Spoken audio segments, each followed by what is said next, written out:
Good evening. Good evening, and welcome in to another edition of the Believe in Monsters podcast.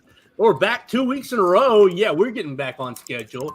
Chris Krogman, Lucas Berry, and myself, Joe Gaither, here to talk about the Chicago Bears. We are, maybe 4 or 5 weeks away from training camp getting started. The men are on their summer break. And so it's time for us to start our positional breakdowns. And tonight, because we have a brand new quarterback, we're going to start with the quarterbacks and linebackers. As always, you can follow us at Believe in Monsters Podcast on BIM_pod on the Twitter machine. You can follow Chris Krogman at ShyBears1985, Lucas Berry at LBerry_pod, and I am Joe Gaither at Joe Gaither6. We are proud part of the Believe Network. Let's get right into it, guys. Chris Krogman, how are you doing today, sir? Living the entire dream. It's the 25th of June, and I have already hit quota for the month of June, so we are going to smash our number this month and make so much money. We're just going to be bleeding green. It's going to be great. But then Uncle Sam will come calling. But as far as life goes, had a sad event last week. My godmother passed away, which sucked, but went out to the funeral in Iowa. So for the bummer of the reason, the benefit is I get to see my cousin and her 4 kids and her boyfriend and, hang out with them, tool around the farm and hang out with my mom, take her back to Iowa, which maybe the last time she ever gets to go. So that was the nice piece of it. Got to see her brother and sister and their families and stuff and cousins and all that stuff. So while it was sad, it was also not at the same time. But all is well. We're back. Super excited to see you boys and Lucas and his luscious beard and Joe, you trying to catch up with your mustache and look as glorious as it's a struggle. I'm never going to be able to catch the beautiful beard of Lucas Berry. How are you doing today, sir?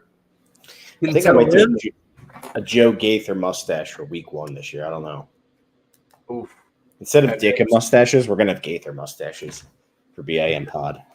Yes. Actually, we can make a t-shirt with that, with the Joe Gaither head and mustache, blue and orange. I'm not sure how many people would be buying it, but BIM merch. I would buy it. Chris will buy it with all the money he made. I always like Joe Gaither head. I mean, the head of Joe Gaither on a shirt.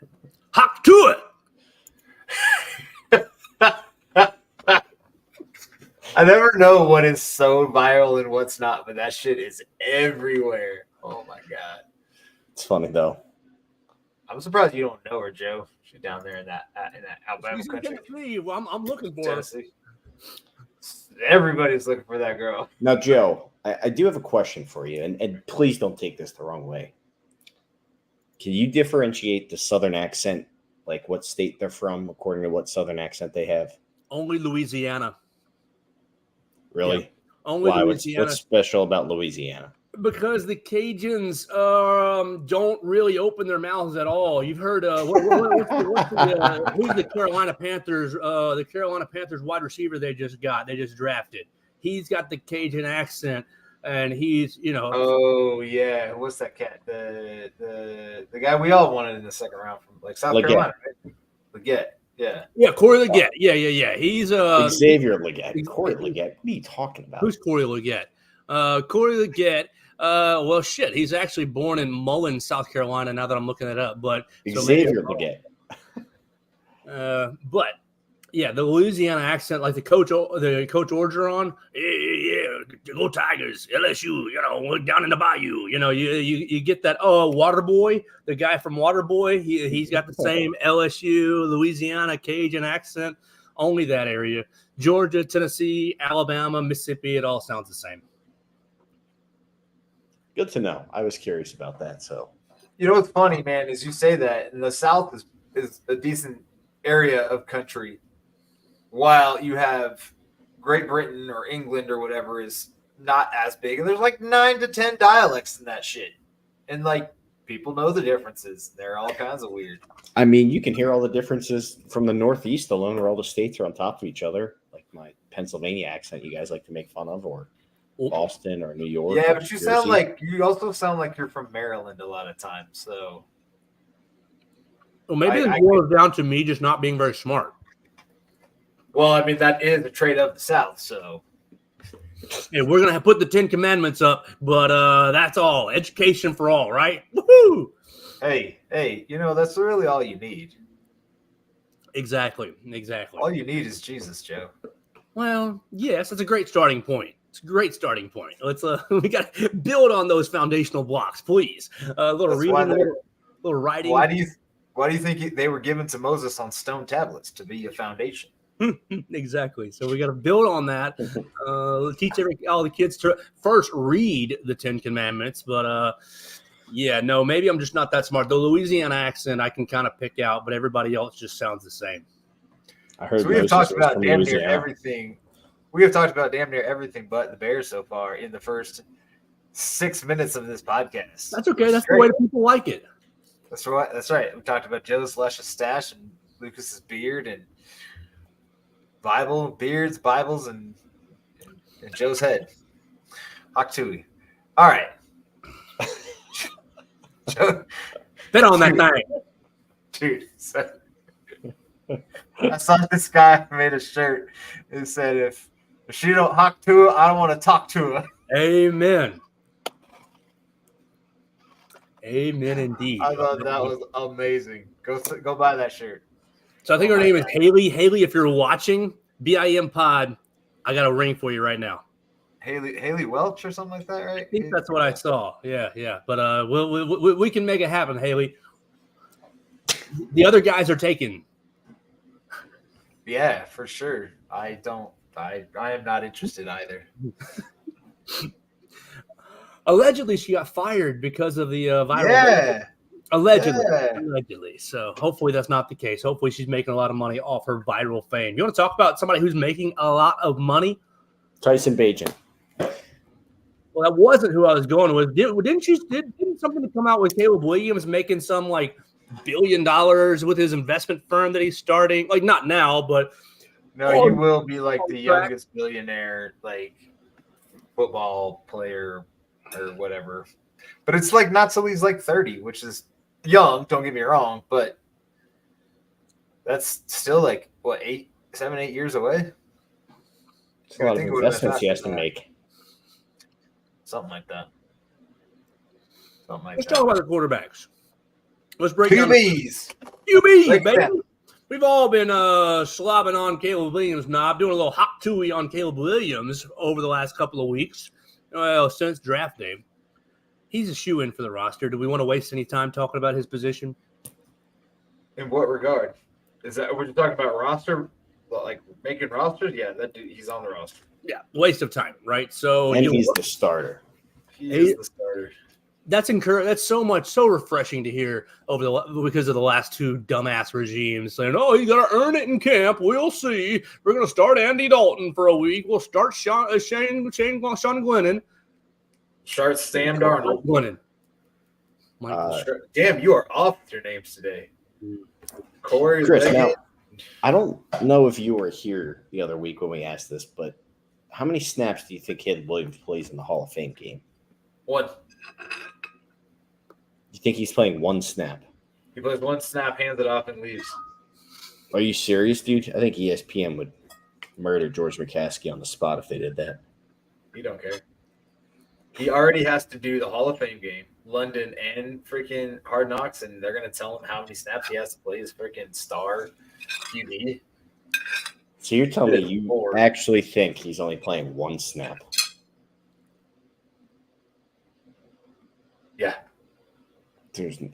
I feel like it's going to be at least a series. Well, even still, I bet you. Okay, max is out at 3. We'll put the over under at 4.5 snaps. Yeah, just like a baseball first 5, under 4.5, over under 4.5.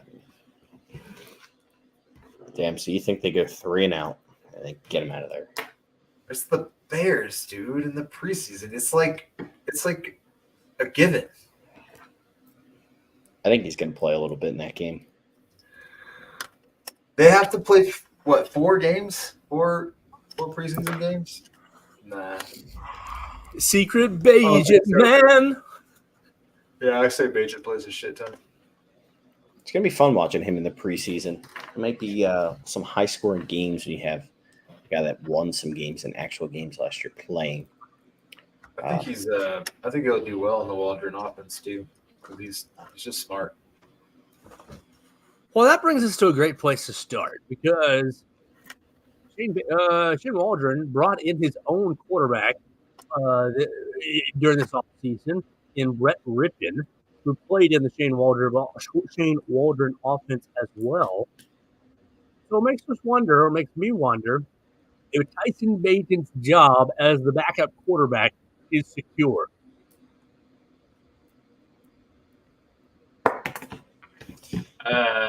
Secure is such a gray word. Yeah, I was going to say, I don't think it's guaranteed, but I think it's likely. I mean, like, how many do we think they carry 3 quarterbacks? Do they still have that 3 quarterback rule? Like, I'm not overly concerned for Tyson Bajan. I think he showed enough last year to show that he's backup quarterback material, especially being young and cheap. I don't know what Brett Rippon costs. It can't be that much, but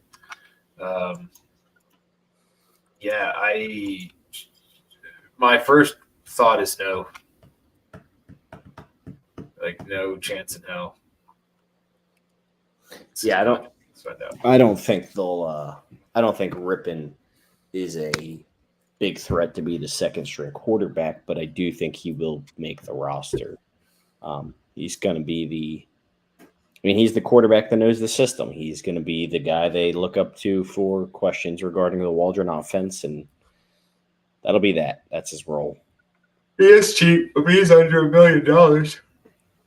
And I think Austin Booker might be stashed on the practice squad as well. Remind me who he is. Isn't not Austin Reed? Booker. You mean Austin Reed? Yeah. Man, we are killing it with names tonight. Woo! Killing it. Oof. Remind me about Austin Reed. Wasn't he Western Kentucky quarterback? Yeah. Western Kentucky quarterback. He is he played at Western Kentucky from 28. Well, shoot, he started at Southern Illinois in 2018. Didn't play. And transferred to West Florida. Played from 19 to 21, and then transferred to Western Kentucky to play 22 and 23. His career numbers over those 4 years of action at West Florida and Western Kentucky are 14,000 career passing yards. He's got a 38-14 overall record with 138 touchdowns and 36 interceptions. And he rushed for 636 yards with another 20 touchdowns. Man is 6'1", 220 pounds. Oof, he's beefy. 6'1", 220. You need to be beefy if you're going to play in the NFL. That's a thick human being. Chungus. Well, I think Brett Rippon's probably going to be your emergency third quarterback, where he'll probably be on the sideline for games. I don't know. Maybe he won't be because you have to use a roster spot on him, but I think he is an option to be that guy. So, yeah, I just looked it up. You do have the emergency third quarterback option. Again, this still, I think it was enacted in perpetuity. Following procedures are in place. A club must designate a bona fide quarterback as an inactive emergency third quarterback for a regular season or postseason game. The player must be listed on the game day administration report that is submitted prior to or at the 90-minute minute meeting, subject to the following. The emergency third quarterback must be on the club's 53-player roster. The player cannot be an elevated practice squad player. The club's starting quarterback, QB1, and quarterback number 2 must also be on the club's 53-player roster. A club must have 2 bona fide quarterbacks on its 47/48-player game day active list to designate an emergency third quarterback. What's that last part? I don't understand that. I don't either. A club must have 2 bona fide quarterbacks on its game day active list. So Caleb Williams and probably Tyson Bajan in order to designate an emergency third quarterback. Okay. So what's the advantage here? Because if they're burning a 53-man roster, I guess the 47-man active list. I guess this is the 48th player. Right. Okay. All right. Well, Brett Rippon, enjoy charting plays and signaling in the Shane Waldron offense, and hopefully we never see you. Pre-show question that I threw out that both y'all shut down, but we'll just have it again just to make it easy. One game for your life with this Bears offense. Brett Rippon, who knows the Shane Waldron offense, or Tyson Bagent? Lucas? Tyson Bagent, easily. Tyson Bagent, 100%. I can't even think of the last time I saw Brett Rippon do anything. Well, I don't think he's been active at all in his NFL career. Rippon, let's see, stats. Okay, so he's played for the Broncos a little bit. He's played in 2 games in 2020, 10 games, excuse me. In 10 games, he's 2-3 as a quarterback. He has a 58% career completion percentage for 950 yards, 4 touchdowns, and 9 interceptions. So it's Justin Fields. Ooh. Speaking of, did y'all not get a big kick out of Justin Fields, the kick returner, in the new Madden trailer? Not only was he returning a kick, he caught it and then he lateraled it to Cordell Patterson in the opening trailer. The first thing they showed for the Madden trailer was literally Justin Fields returning a kick. Those dirty trolls. I just That's think hilarious. about where we were 12 months ago. Justin Fields, is he going to be the guy? And I know I was the last holdout on this show. But, man, how the mighty have fallen from leading the Chicago Bears to kick returning for the Pittsburgh Steelers. All right, we don't actually know if he's going to do that, but reports are that he has been not competing with Russell Wilson in camp. Yeah, there's no chance he sees the field this year. Yep, so say goodbye to that 4th-round pick we all wanted. And we got some comments rolling in. They like Joe's mustache. Thanks, AJ. We love you too. Just trying to get the Ditka stash going before. The problem is it doesn't get very thick like Ditka. It's still pretty thin, but it's going all right. Is there any other quarterback topic to get into? I mean, the roster. I mean, this is what this is. We're trying to figure out who the 53-man roster is. We're at 90 right now. We're trying to cut it down. It seems pretty cut and dry. Am I right? I mean, as far as quarterback goes, it's fairly straightforward. I mean, surprisingly enough, they only needed to have a Brett Rippon. They didn't need to bring in, a more expensive backup, probably because they had Tyson Bagent and they feel good about him. Brett Rippon's the playbook guy. I'm so glad we're not wasting a game letting the playbook guy. Let the rookie quarterback watch for 3 games. My mind goes back to Mike Glennon playing against the Falcons and I know Trubisky sucked. I know, but he had a chance to beat the Falcons in that very first week. I think it was 2016, 2017, and Mike Glennon was just absolutely awful. I mean, every single one of these stopgap quarterbacks that the Bears have brought in have been absolutely trash. So very glad we're not playing that game this year with Caleb Williams. You want to move on to linebackers, or anybody else got anything for the quarterbacks? No, I'm happy to see that they did bring in a guy like Austin Reed again. Kind of reminds me of not quite like a little bit like the Bagent situation last year, where they're bringing in a guy who threw for a ton of yards in college and just add some competition to the backup QB room and see if you strike lightning in a bottle. I'm excited about that as well. Apparently, he and Caleb Williams struck up quite a friendship in a short time during the pre-draft process. Who's that? Austin Reed? Maybe that's what I'm thinking of. Wasn't he messing around with him at the combine? Yeah, he was, and he had like a 5th round draft grade on him, and ended up going undrafted. So, just kind of another one of those guys that could add some competition in camp. And again, you never know. All right, let's talk about these linebackers, these heavy hitters, because we're all concerned, or maybe myself and Lucas are concerned about the defense. The linebackers that are currently listed on the roster, I'll just read them all off and we'll decide how many get to stay. Micah Bakersfield from LSU, Tremaine Edmonds, TJ Edwards, Carl Jones Jr. from UCLA, a rookie, Paul Maiola from Georgia Tech, a rookie, Amen Angbong from Oklahoma State, Jack Sanborn from Wisconsin, Noah Sewell from Oregon, and that's it. That's who you got. So, again, this seems a little cut and dry, but I'll open it up to the guys. What do we think about this linebacker group? How many linebackers do they normally keep? All right, 5 or 6. Okay, we'll do 4, 6, 8. 8 are on the roster at the moment. So I think you probably got 4 that are locks. I mean, Edwards, Edmonds, Sanborn, Sewell, probably all locks. I think Bakersfield's a lock. Yeah, I was going to say he's a special teamer. So there's 5. I don't really know much about Hardy or Amen. Hardy? I'm looking at ESPN has some guy named Daniel Hardy on the depth chart. Oh, okay, bet. I was on the Bears player roster. Maybe I'm in the wrong spot here. Yours has more than I have. So I don't see that guy on our lads. I see Carlos Jones Jr., Paul Maiola, and Amen. Isn't Carlos Jones Jr. like a cheeseburger place? Yeah.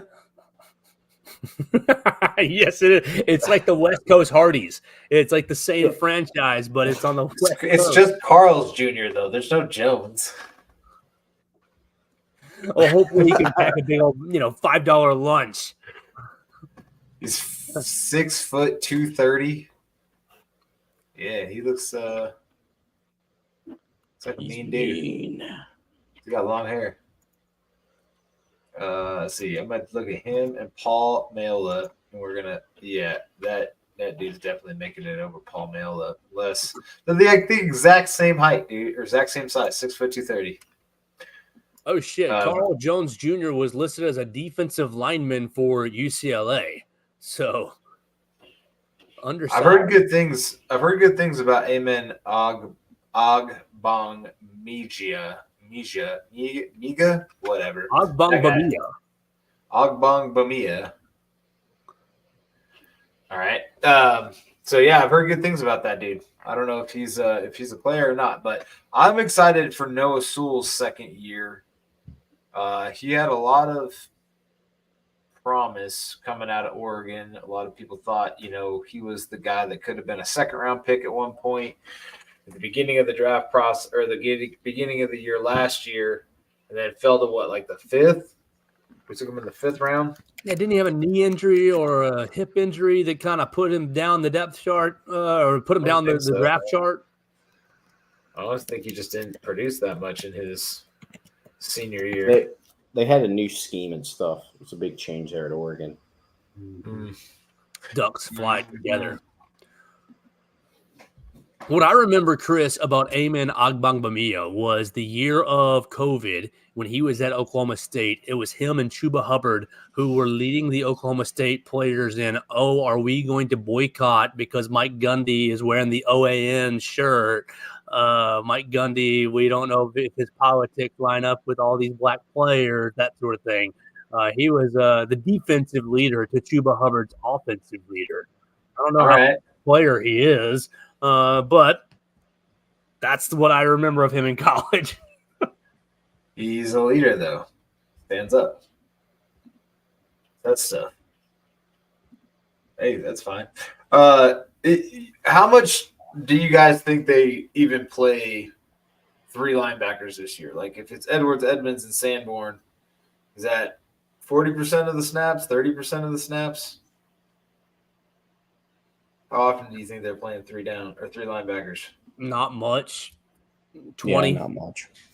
Sanborn's kind of 20%? like your do it all linebacker. Yeah, because it's Edmonds and Edwards, and then it's Sanborn when somebody needs a blow, when somebody's tired. Let's see. Let's see if we can figure this out. How much? Oh, geez. Nickel percentage. In 2019, the Bears lined up in nickel 76% of the time.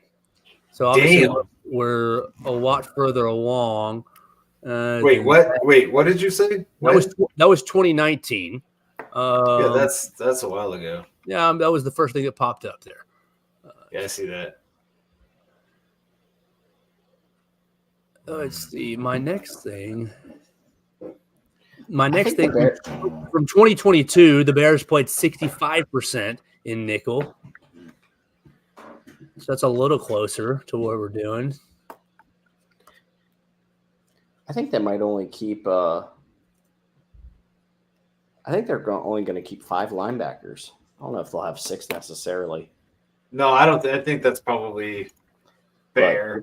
You're probably looking at who's a better special teamer between Micah Baskerville and Amen. Amen to that. Let's see here. I had that. I had what Amen's been a complete special teams player since his time in the league with the Chargers. I mean, he has 36 total tackles over 3 years in 47 games. So that screams special teamer. When did the Bears even sign him?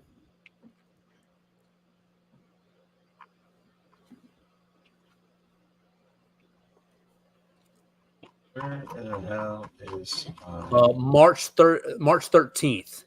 March 13th, the first day of the first day he was released. He was released on the 13th. The Bears signed him that day, according to this is Pro Football Reference.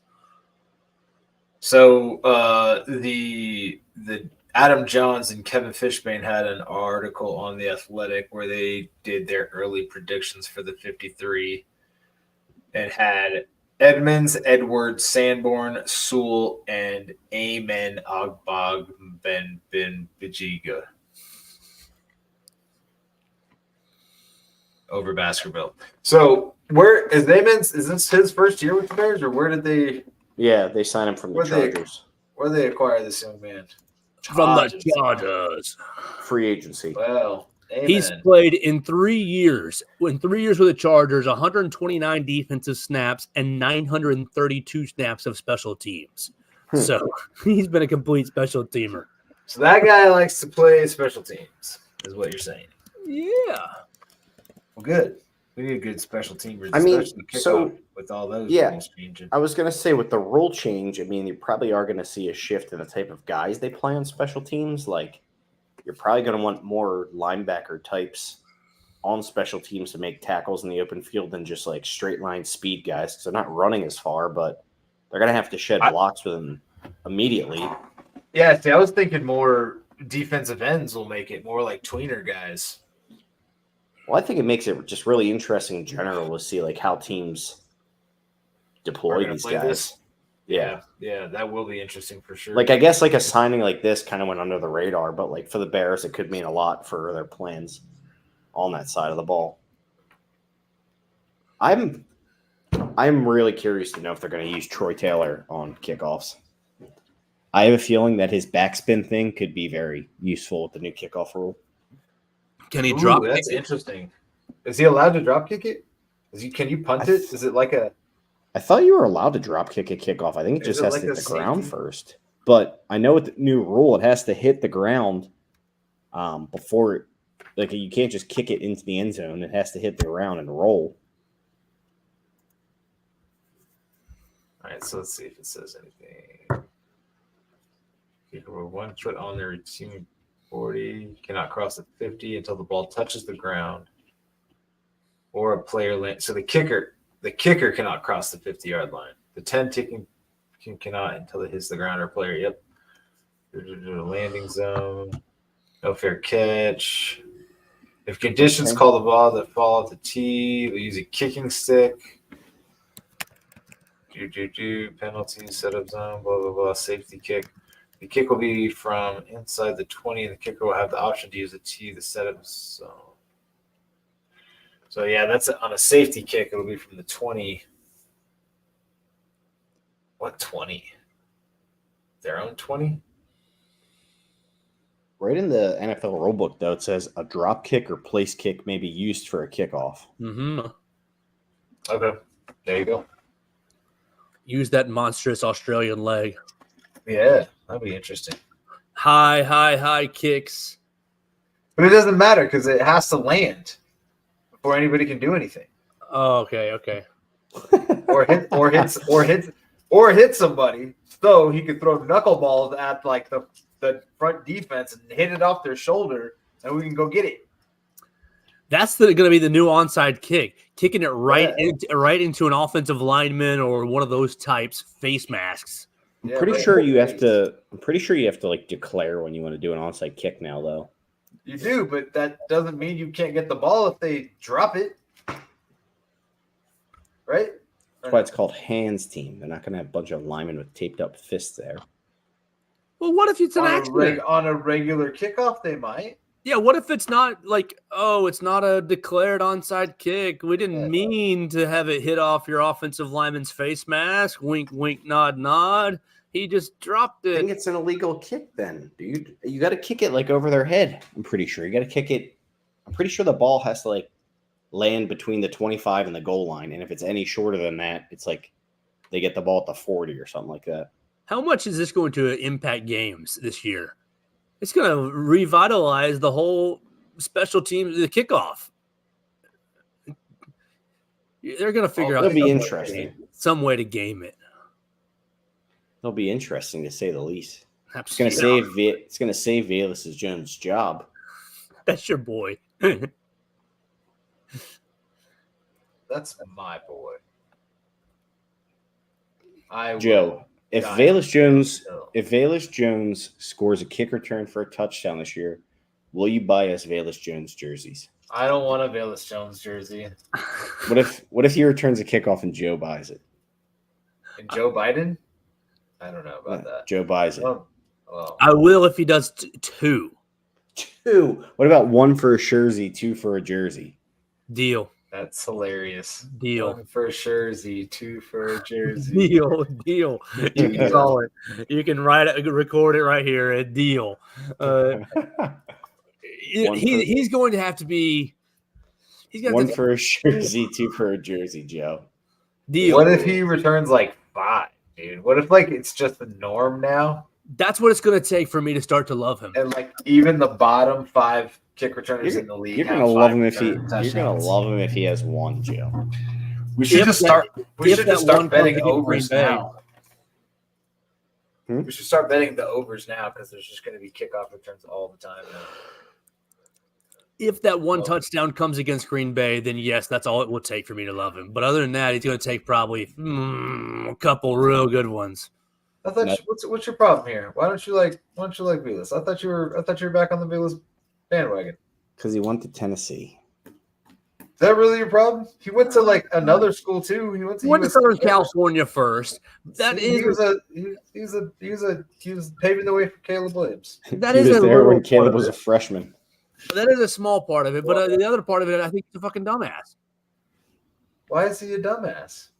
He can't catch punts. Yes, and he's falling down on his routes. He's a worthless receiver. You have to put the ball in his hand, like here, take it. I mean, just because Getsy didn't know how to use him, and he is Deebo Samuel if you just give him the ball in the right context. Well, if he becomes Deebo Samuel, then I will be on his. I will jump on his jock. I'll be on his behind him, But I have zero faith in that guy. Get behind him with that Joe Gaither hit. You guys have anything else to add to quarterbacks and linebackers? Hell no. Who do you want to talk about next week? What offensive position? Chris, we missed you at the end of last week, so you can help us decide who we want to talk about next week. One offensive position, one defensive position. Tight ends.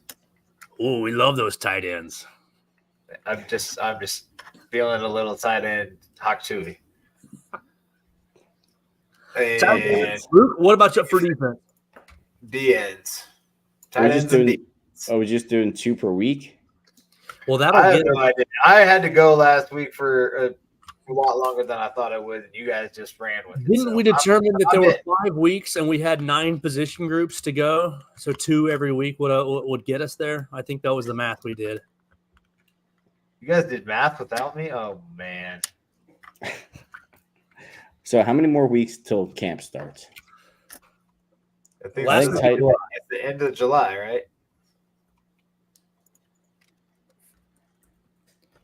Tight Training ends. camp opens up. First practice is the 23rd. That's a private community day. Okay, so that's how many weeks? 1 more week after this, 2, 3. In 4 weeks, they'll have their Right. first practice. So we got tight ends and D ends next week. Then we have the lines. Then we have running Wide backs and DBs.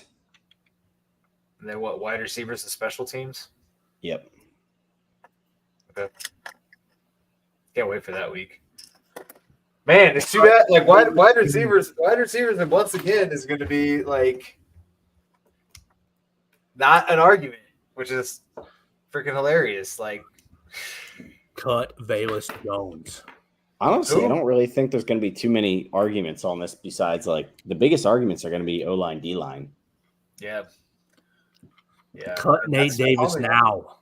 Do you guys? Yeah, there. Who's this Dolphins guy that's potentially available that people want to sign? Connor or something Williams, like the guy that's Yeah. always hurt. I'd rather have a guy that's always hurt than a guy that doesn't show up. that? Wasn't that part of Nate Davis's problem last year? Is he was always hurt? No, he had a death in the family and had some mental issues that went along with it. And obviously, we respect death in the family. That's a terrible, tragic thing. But it just lasted and lasted and lasted and lasted and kept lasting. And we never want to tell anybody how to mourn. No, but Or grieve. yeah, grieve. Yeah, absolutely. Still, yep. Oh, Well, this year it's even more confusing. But hey, man, I am not one to judge. I would just like him to play football. And was he even that good when he did play last year? He was all right. Just he was all right. all right. It's a good time to be a Bears fan. I'm not even gonna lie to you. It's a good. Well, thanks for listening to us, guys, on a very scattered edition of the Believe in Monsters podcast. Not too much in-depth stuff to get into with the quarterbacks and linebackers because the front line's pretty much set. We'll be back next week. What's the 2 position groups we're doing? We're doing tight ends. Green Bay sucks! Green Bay sucks! Green Bay sucks! Green Bay sucks! One more time. Green Bay sucks! Let's go! Yes! And defensive ends. We'll talk about that next week. And you will subscribe to us on Spotify, Apple Podcasts, or Amazon. You will follow us on the Twitter machine at BIM_pod. You're going to follow Lucas Berry at LBerry_40, Chris Krogman at ShyBears1985, and myself at Joe Gaither6. Bear down, Chicago Bears. Make every play clear the way to victory. Bear down, Chicago Bears. Put up a fight with the might so fearlessly. We'll never forget the way you thrilled the nation with your T formation. Bear down, Chicago Bears, and let them know why you're wearing the crown. You're the pride and joy of Illinois, Chicago Bears. Bear down. How different is it going to be now that Aaron Rodgers is somewhere else? I wish he played one more year.